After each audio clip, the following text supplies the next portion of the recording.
Hello students, welcome in your class 4th of EVS. Take out your EVS book. Open lesson number 7, water. You can see there are two persons, a girl and her mother. They are talking with each other. Mother, if there is no water on the earth, what would have happened? अगर अर्थ पर water नहीं होगा तो क्या होगा? तो Neha, water is necessity. Water ज़रूरी है.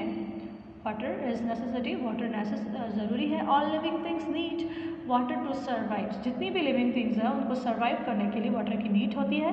If there is no water on the earth, अगर वाटर अर्थ पर नहीं रहा, there would have been no plants. तो प्लांट्स नहीं होंगे, एनिमल्स नहीं होंगे, ह्यूमन बींग्स नहीं होंगे, कोई भी लाइफ नहीं होगी. We should not waste water. हमें वाटर को वेस्ट नहीं करना चाहिए. Remember, we are going to read this chapter, so you have to put your finger. Long ago, when cities, towns and villages were not there, बहुत time पहले जब cities, towns, villages कुछ भी नहीं था, तो Nomads started living a settled life near the river bank as they were aware about different uses of water. देखो, तो जो नोमड्स यानी कि जो फूड के सर्च में इधर उधर घूमते रहते थे, उन्होंने पहली बार अपनी लाइफ सेटल्ड की. कहाँ की? रिवर बैंक्स, नदियों के किनारे. ठीक है, अपने घर बनाए. एज दे वर अवेयर, वो क्या थे? अवेयर थे वो लोग वाटर के अलग अलग यूजेस के लिए. एंड इट्स इम्पोर्टेंस, और वो इसकी इम्पोर्टेंस भी जानते थे.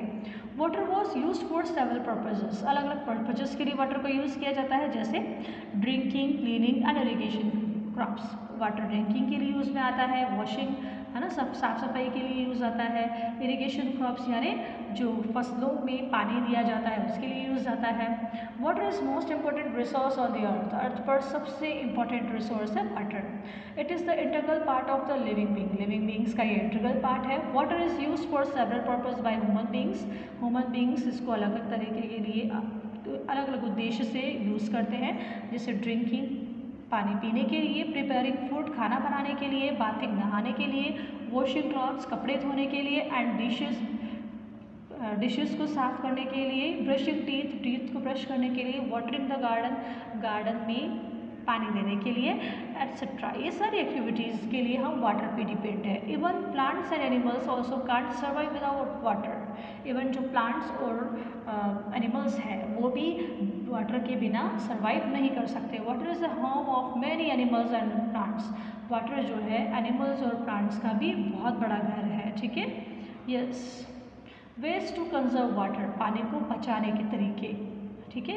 With the increase in the population, जैसे जैसे पॉपुलेशन बढ़ती जा रही है, the consumption of water has also increased. उसकी खपत भी बढ़ती जा रही है, लोग पानी का ज़्यादा यूज़ करते हैं. देयरफॉर इट इज़ इम्पोर्टेंट, इसलिए ये ज़रूरी है that we use the water wisely. हमें पानी को ध्यान से खर्च करना है एंड नॉट वेस्ट इट. इससे वेस्ट नहीं करना है. It can be done by the following the same steps given below. कुछ नीचे स्टेप्स दिए गए हैं, उससे हम यूज़ करके पानी को बचा सकते हैं. कैसे? Don't leave the tap running while you are brushing your teeth और वॉशिंग योर फेस. जब आप अपना फेस वॉश कर रहे हो, टीथ को ब्रश कर रहे हो, तो टैप को खुला न छोड़ दें, है ना. यूज़ बकेट व्हाइल बाथिंग और as taking a shower, waste more water. जब आप नहाने जाओ तो एक बकेट का यूज़ करो, है ना, न कि आप क्या करते हैं, शावर यूज़ करते हैं तो शावर में बहुत सारा पानी वेस्ट हो जाता है.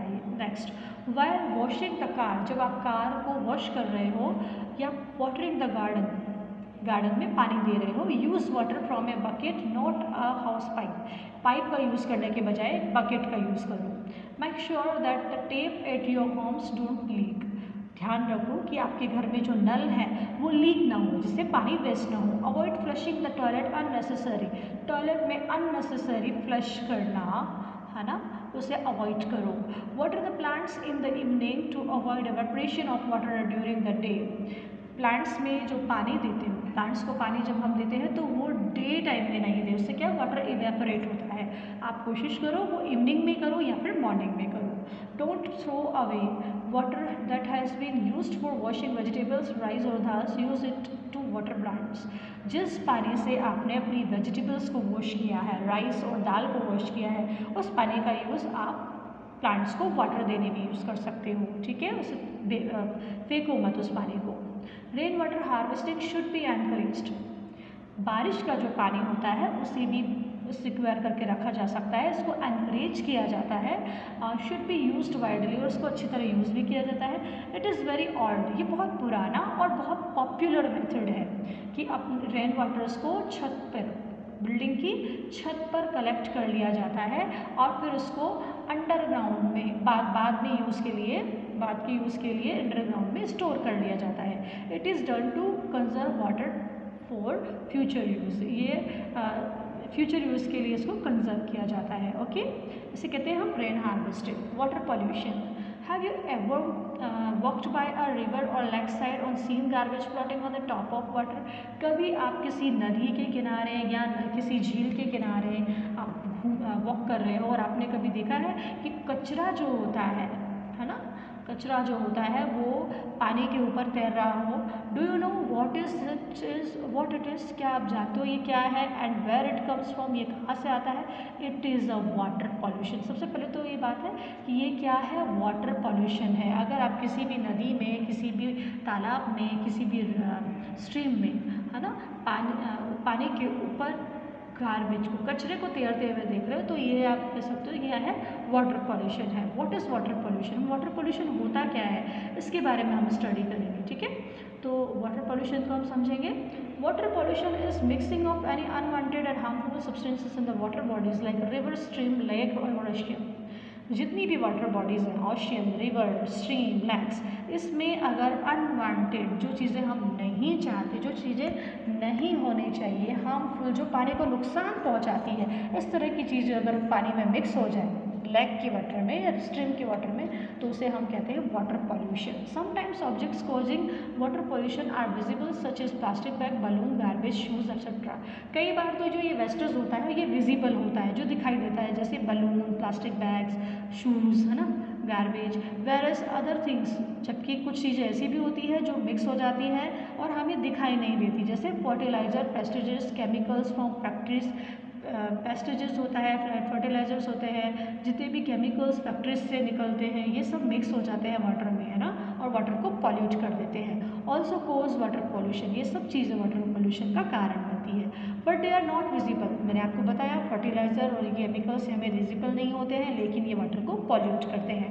Activities such as flushing the toilet, कुछ लोग क्या करते हैं, ये जो स्ट्रीम, रिवर होती है, इनके किनारे पे ही बैठकर उसके आसपास ही टॉयलेट कर देते हैं, या फ्लशिंग द टॉयलेट, हाँ, है ना, टॉयलेट वाली, हाँ, जानते हो ना कि इससे गंदगी की चीज़ें करते हैं। वॉशिंग डिशेस वहीं पे अपने बर्तनों को साफ़ करेंगे, कार्स को साफ़ करेंगे, तो उसकी वजह से क्या होता है, जो जितने भी डिटर्जेंट वगैरह होता है, गंदगी जो होती है उन डिशेस में, ये सब उसमें मिक्स हो जाता है वाटर बॉडीज़ में, और जिसकी वजह से क्या होता है, water pollution. Yes, next causes of water pollution. Water pollution के और भी कारण देखिए, to ensure we all have clean water to use, we need to be careful about what we put down in the drains, toilets and sinks. देखो, अगर हम अगर ऐसा चाहते हैं कि हम क्लीन वाटर को यूज़ करें, तो हमें ध्यान रखना चाहिए कि हमारे जो ड्रेनेज, घर में जो ड्रेन्स हैं, नालियाँ हैं, टॉयलेट्स वगैरह हैं, वहाँ पर कोई भी ऐसी चीज़ नहीं हो, है ना,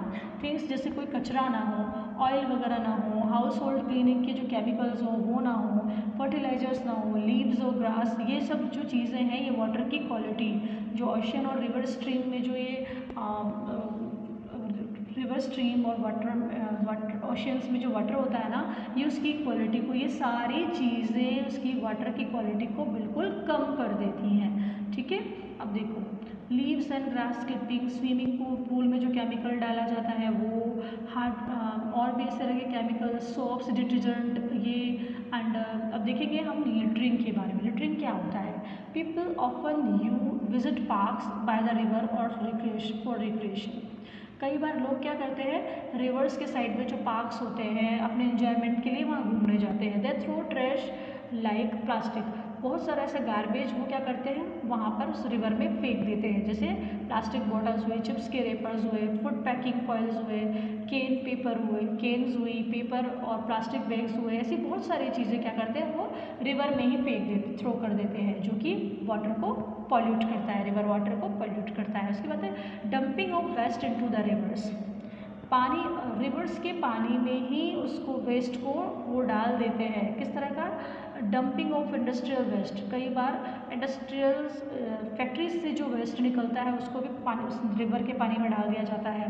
वेस्ट फ्रॉम फैक्ट्रीज में से जो निकलता है, इंडस्ट्रीज में से जो निकलता है। Domestic waste containing vegetables, food wastage, metals, घर के जो वेस्ट निकलता है जिसमें वेजिटेबल्स हों, फूड का वेस्टेज हो, मेटल्स हों, हार्मफुल केमिकल्स होते हैं, ऑयल्स होते हैं, ये सब वाटर बॉडीज़ में उतार दिए जाते हैं, तो उसकी वजह से वाटर पॉल्यूशन होता है। नेक्स्ट है फर्टिलाइज़र, केमिकल एंड पेस्टिसाइड्स। अब फर्टिलाइज़र, केमिकल्स, फर्टिलाइजर्स कहाँ यूज़ होते हैं पहली बात तो, और pesticides. The use of land for agriculture, जिस एग्रीकल्चर का यूज़, जिस लैंड का यूज़ किया जाता है एग्रीकल्चर के लिए, फार्मिंग के लिए, वहाँ पर क्या किया जाता है कि ये सारी चीज़ें वहाँ ज़्यादा फॉलो होती है। क्यों फॉलो होती है? क्योंकि उससे क्रॉप्स का प्रोडक्शन बढ़ सके। प्रोडक्शन को बढ़ाने के लिए पेस्टिसाइड्स और ये फर्टिलाइजर्स इनका यूज़ किया जाता है, लेकिन इनकी वजह से जो अंडरग्राउंड वाटर होता है ना, उसकी क्वालिटी डाउन हो जाती है। The use of fertiliser, pesticides और इंसेक्टिसाइड्स, केमिकल्स एंड मैन्यूअर्स, इन सबसे क्रॉप्स की प्रोडक्शन तो अच्छी होती है, लेकिन जो अंडरग्राउंड वाटर है उसकी क्वालिटी कम हो जाती है, और इसी की वजह से क्या, ये किसको लेट करता है? वाटर पॉल्यूशन को। Soap and detergent, leaves and grass leads to shortage of oxygen. अगर वाटर बॉडीज़ में ये सारी चीज़ें मिक्स हो जाती हैं तो उसकी वजह से वाटर में ऑक्सीजन की शॉर्टेज आ जाती है, और जिसकी वजह से अगर ये पानी प्लांट्स और एनिमल्स इसका यूज़ करते हैं तो उनके पानी में सफोकेशन हो जाता है। केमिकल्स जैसे ऑयल, क्लोरीन जो कि स्विमिंग पूल में यूज़ होता है, क्लीनर्स, पेस्टिसाइड्स, फर्टिलाइजर्स, ये सब एनिमल्स के लिए और प्लांट्स के लिए नुकसान वाले होते हैं, जो कि, और ये एनिमल्स और प्लांट्स कौन से होते हैं? जो कि वाटर में रहते हैं, इनके लिए ये सब नुकसान वाले होते हैं। Sewage, improper disposal of human and animal waste and untreated sewage can contaminate the water and cause many diseases। जो ह्यूमन और एनिमल्स का जो वेस्टेज होता है उसका अगर सही तरीके से डिस्पोजल नहीं किया जाता है तो उसकी वजह से भी वाटर से बीमारियां होती हैं। वाटर जो है दूषित हो जाता है, ख़राब हो जाता है, उसकी वजह से बहुत सारी बीमारियां होती हैं। देखिए इसके बाद है harmful effects of water pollution. Water pollution के हार्मफुल इफ़ेक्ट्स क्या हैं, तो ये हम करेंगे स्टडी नेक्स्ट वीडियो में। You have to read your chapter twice in a day. If you are unable to understand anything, you can get help of your parents. Have a nice day. Bye, my students.